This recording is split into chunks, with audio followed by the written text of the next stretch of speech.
Ok, ingenieros, pues vamos a continuar con nuestro ciclo de videos, retomando lo que pasó en nuestra clase teórica anterior, que hablamos de las curvas características del transistor. Entonces, si recuerdan, empezamos a trabajar o mostramos cómo obtener estas curvas. Eran cálculos relativamente sencillos. Y bueno, quiero empezar el video simplemente haciendo un pequeño resumen de las regiones en las que trabaja el transistor. La primera es nuestra región de corte, ya saben, donde nuestra corriente de base es cero. Por ende, nuestra corriente de colector también va a ser cero. Recuerden lo de abrir la llave. Si no está mi llave abierta, pues no va a haber corriente en el colector.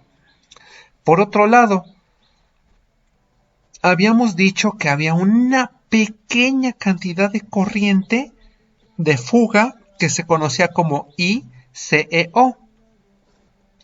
Y finalmente recordemos que las uniones base emisor y base colector no están polarizadas en directa. Conforme nosotros empezamos a aumentar el voltaje, empieza a ocurrir un fenómeno muy gracioso, que precisamente es que nuestra corriente de colector empieza a crecer. Y dependiendo en qué punto nosotros tenemos nuestra corriente de base, este crecimiento va a ser muy abrupto hasta un cierto punto, nuestro voltaje de saturación, nuestro voltaje colector emisor de saturación. Cuando llegamos a este punto, mis queridos ingenieros, sucede que mi corriente de colector no puede crecer más allá de ese punto de nuestra curva característica. Y entonces empezamos a trabajar en algo que se llama la parte activa. Cuando mi voltaje colector emisor es mayor a 0.7 volts. Y podemos decir que nuestra corriente de colector es constante para cualquier valor de mi voltaje. Y si yo sigo aumentando mi valor de mi voltaje colector emisor, o bueno, mi valor de fuente, recuerden lo que pasó en la práctica que estuvimos haciendo de simulación. Pasando un cierto punto de voltaje, en ese momento llegamos al punto de rompimiento, de quiebra, de disrupción del funcionamiento de mi transistor, en el cual mi voltaje colector emisor alcanza el voltaje más alto que soporta y hay un incremento muy rápido, muy acelerado en mi corriente de colector. Y bueno, recuerden esto, muy importante, en esta región nuestros transistores no se recomienda que operen. Ahora bien, dado el resumen de la sesión anterior, vamos a comenzar con un concepto que se desprende de las curvas características, que es la línea de carga y nuestra la línea de carga y nuestro punto Q. Vamos a hablar de qué se trata eso, pero es el principio para entender la amplificación de un sistema. Entonces, si nosotros entendemos esto, podemos entender muchos fenómenos asociados con la amplificación de un sistema. Bueno, pues empezamos. Como ya les había comentado, para que necesitamos para amplificar una señal, y bueno, vamos a entender amplificación de señal como cuando nosotros conectamos nuestro celular a una bocina. Y ustedes pues saben qué fenómeno se ocurre después de hacer esa conexión. Simplemente mi señal se amplifica, o se hace más fuerte nuestra música. Y la señal de nuestro celular pues no es una señal muy pequeña. Al ser una señal muy pequeña no se puede escuchar de buena forma en un ambiente ruidoso. Entonces se precisa de un sistema de amplificación que simplemente se pasa a través de un circuito que se va a encargar de que esta señal se amplifique. Sin embargo, para que nosotros podamos usar nuestro amplificador como nuestro transistor como un amplificador, nosotros debemos de tener las configuraciones apropiadas para nuestro circuito. De lo contrario van a pasar cosas muy malas. No sé si se han encontrado con bocinas las cuales llega a escucharse mal el sonido o se llega a entrecortar. Bueno, estos fenómenos están asociados precisamente con la saturación o con el corte de mi señal. Entonces nosotros tenemos que entender qué es lo que está pasando para poder trabajar con ello. De ahí se deslinda nuestro punto de operación Q, que es nada más un punto en el cual va a ser la referencia para saber que nuestro amplificador va a funcionar de manera correcta. Y por otro lado, tenemos el concepto de línea de carga, el cual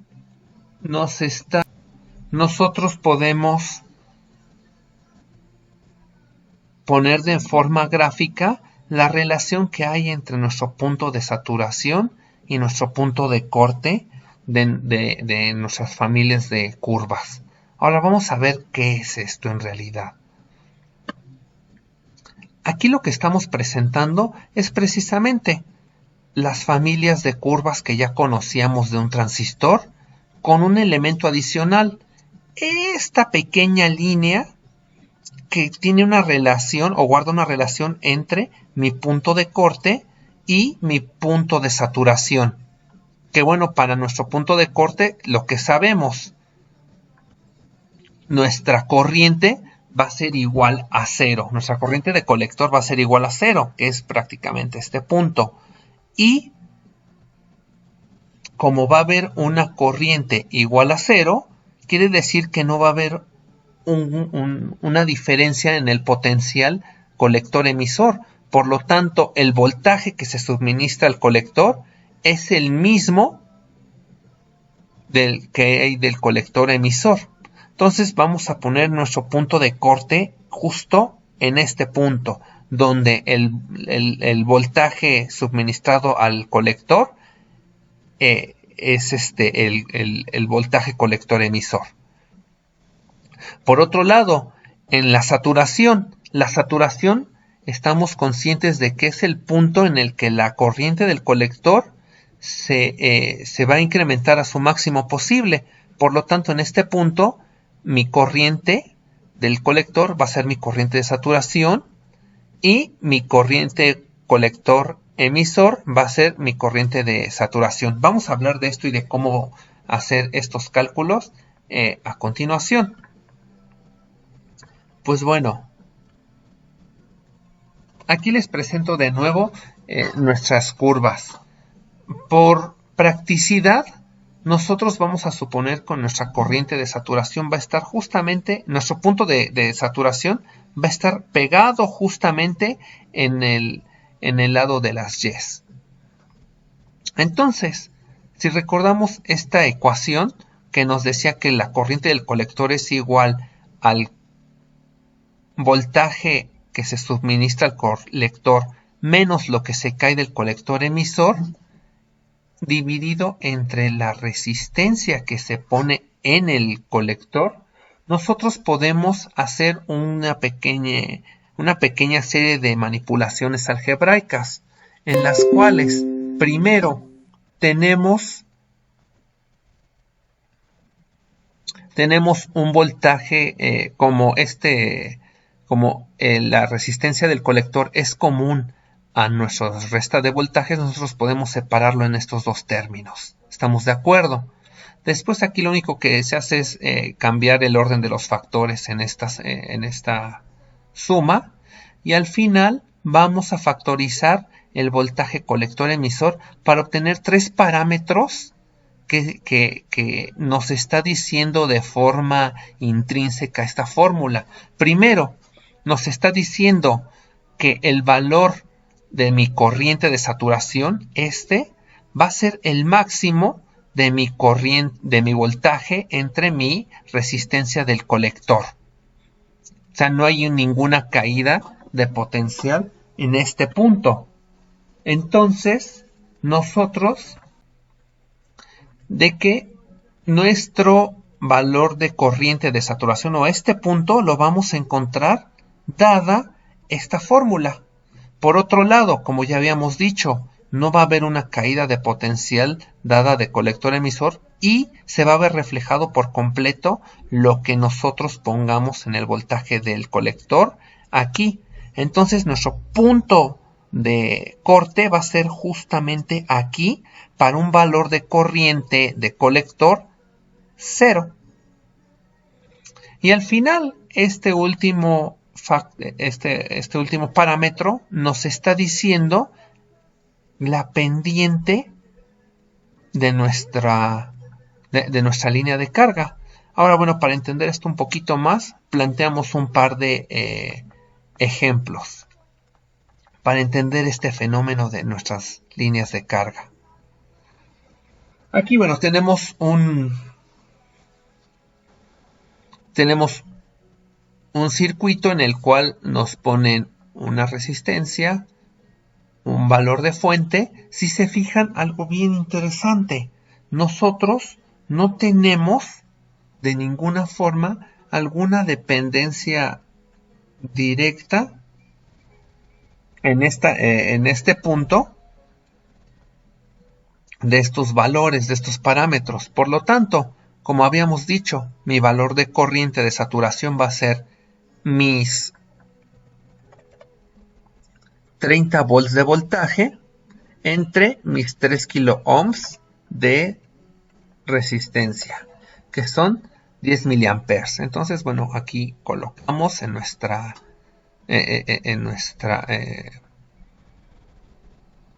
gráfica de voltaje colector emisor contra corriente de colector, 10 miliamperes. Y nuestro punto de corte va a ser en 0 miliamperes o 0 amperes de corriente en el colector. Y para para X, va a ser nuestra fuente de lo que se inyecta en la fuente del colector, en este punto. Ahora, planteamos un ejercicio un poco distinto para hacer una pequeña comparación como vemos aquí. Suponemos un cambio en la fuente del colector. Vamos a reducirla de 30 a 9 volts. Y entonces 9 entre 3, bueno, son 3 miliamperes.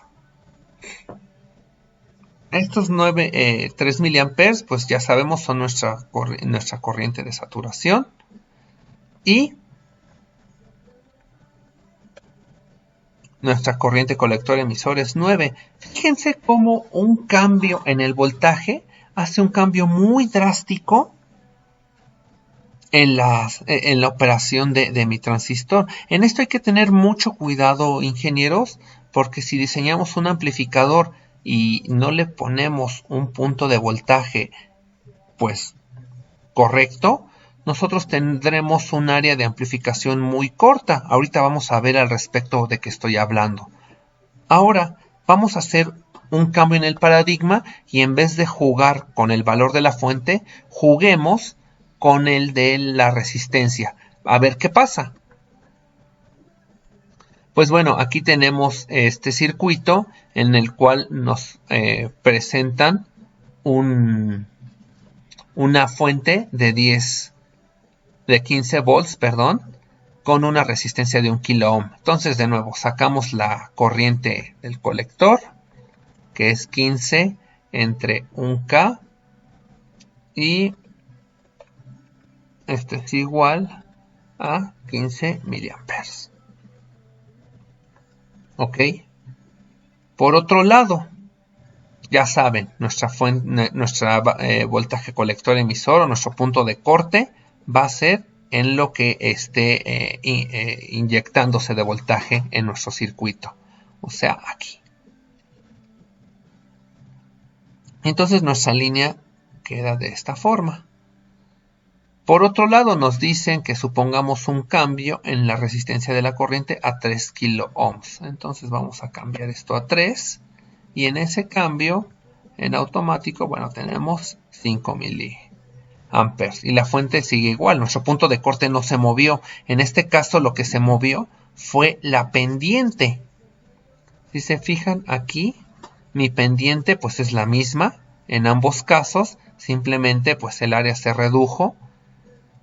En este caso, lo que cambió en realidad fue mi pendiente, lo cual pues es de esperarse. Mientras hay más corriente, mientras hay una resistencia más grande aquí, va a pasar menos corriente por este lado. Por lo tanto, mi máximo de corriente que va a pasar aquí es esto. Y si yo reduzco mi valor de resistencia, pues mi corriente va a ser cada vez menor la que puede pasar. Entonces digo, son un poquito parámetros que hay que tomar en cuenta para el diseño de un amplificador. Ahora, respecto a nuestro punto de carga, nuestro punto Q, nuestro punto de operación ideal, vamos a hacerlo un poquito práctico esto. Vamos a ver qué pasa cuando tenemos una fuente variable que va de 0 a 5 volts en mi base y constante de 10 volts. Y vamos a estar jugando con este voltaje de manera que se produzcan 200 microamperes, 300 y 400 microamperes respectivamente. Es básicamente lo que estábamos haciendo en nuestra práctica de simulación. Recuerdan que estábamos jugando con este valor de base hasta irlo incrementando y veíamos cómo por ende nuestros valores de corriente se iban cambiando. Entonces, mis queridos ingenieros,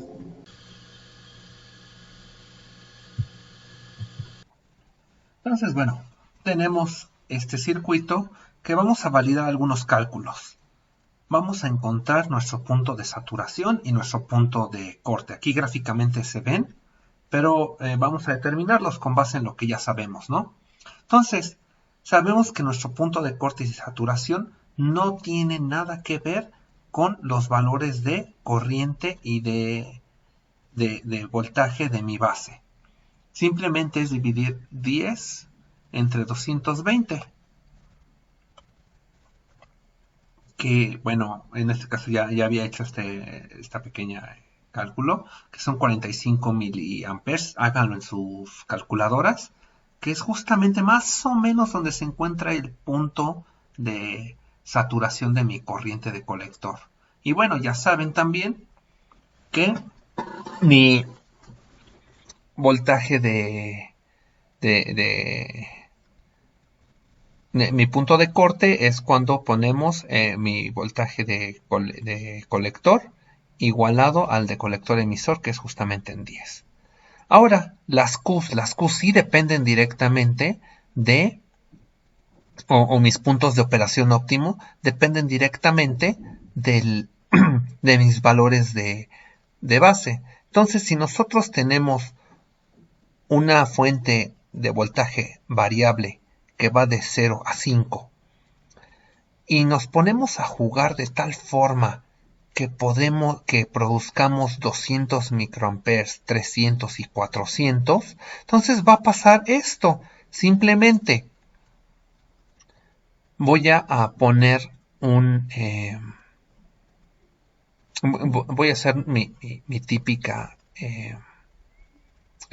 resolver mi típica fórmula, que bueno, aquí me faltó agregar que tenemos una beta de 100, ¿no? Entonces cuando tenemos 200 microamperes se hacen 20 miliamperes.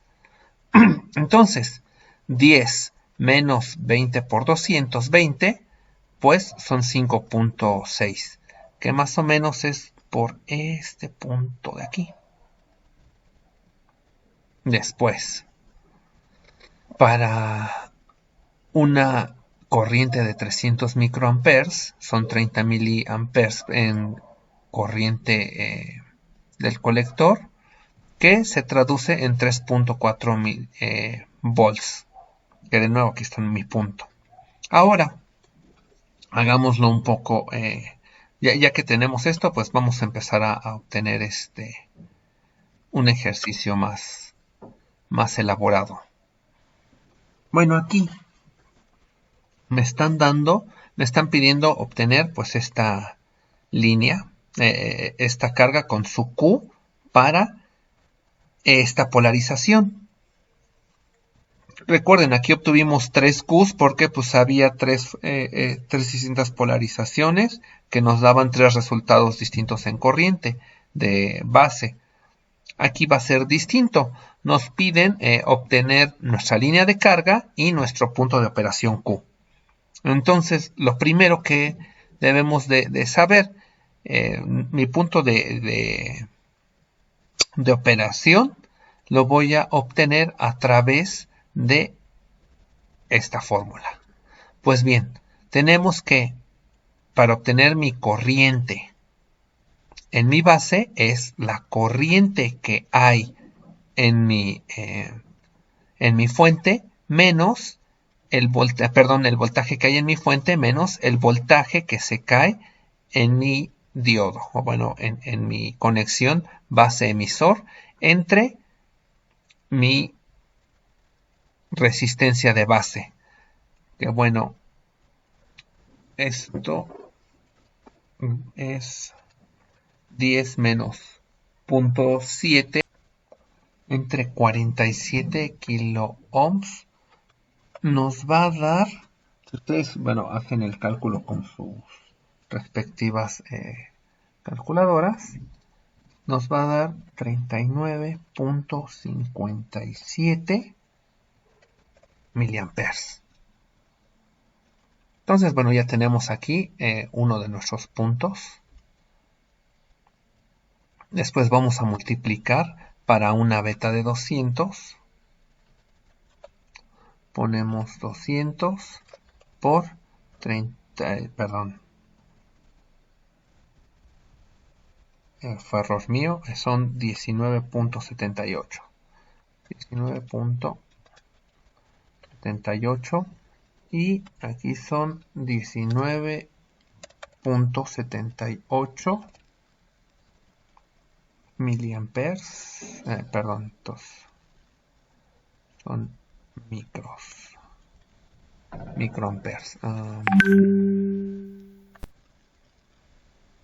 Microamperes. Aquí voy a buscar aquí mis micros. Micros. Aquí está. Micros.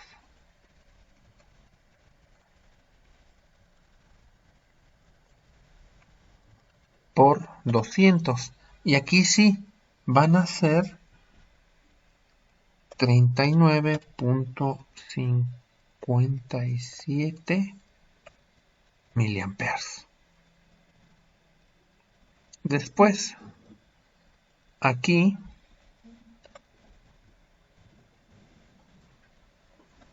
vamos a hacer este pequeño cálculo menos mi valor de corriente, que son 39.57 miliamperes, por mi resistencia de 330 ohms.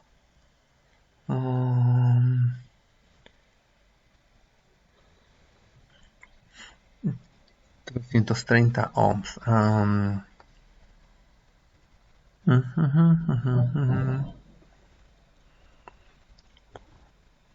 Ay, caray, no encuentro los ohms. Una disculpa. Bueno, sabemos que son 330 ohms. Entonces, podemos hacer nuestro cálculo. Perdón, aquí no son 10. Mi valor de mi fuente de colector es 20. Entonces, aquí esto restándolo me da 6.0 94 volts. Al final del día,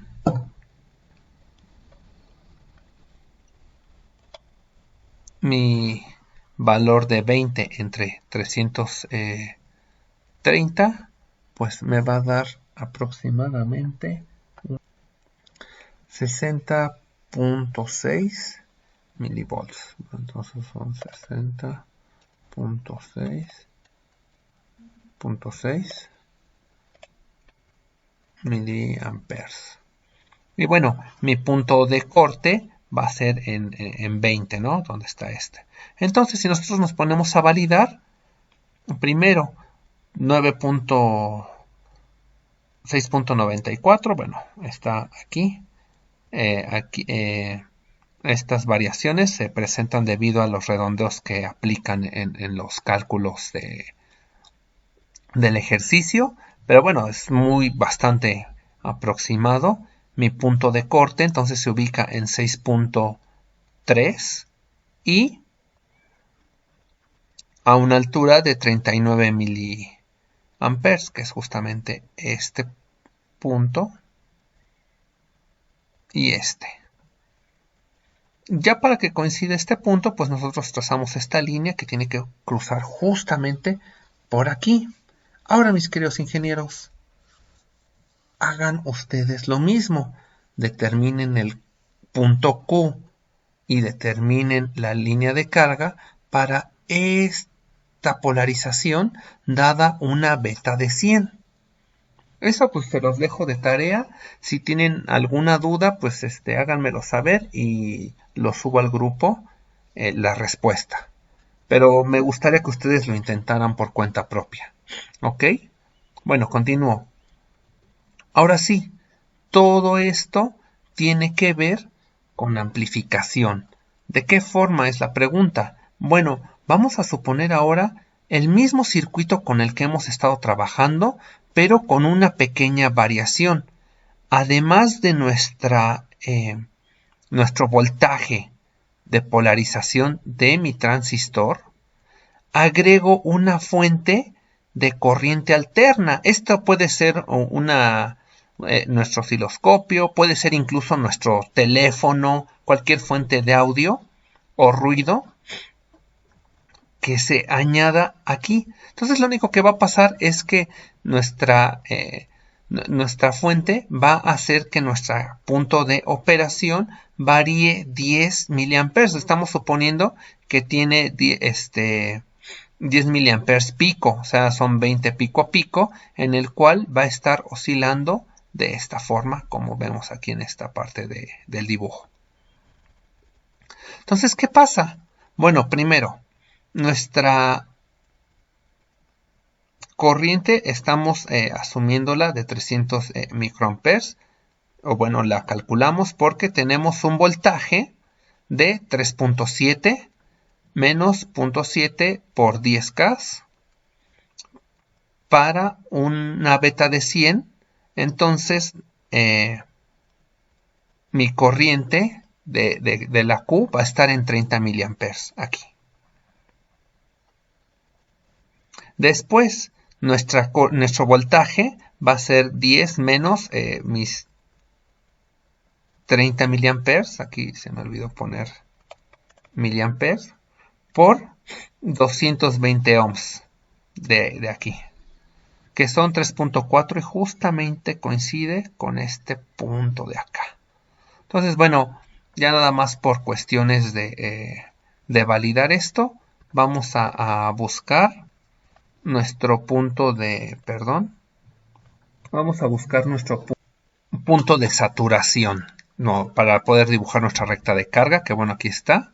Entonces, recuerden, simplemente es mi valor de voltaje en el colector, que son 10, dividido entre mi resistencia de 220 ohms y me da 45.45 miliamperes, que es justamente en este punto, mis 10 volts de fuente que están acá. Entonces,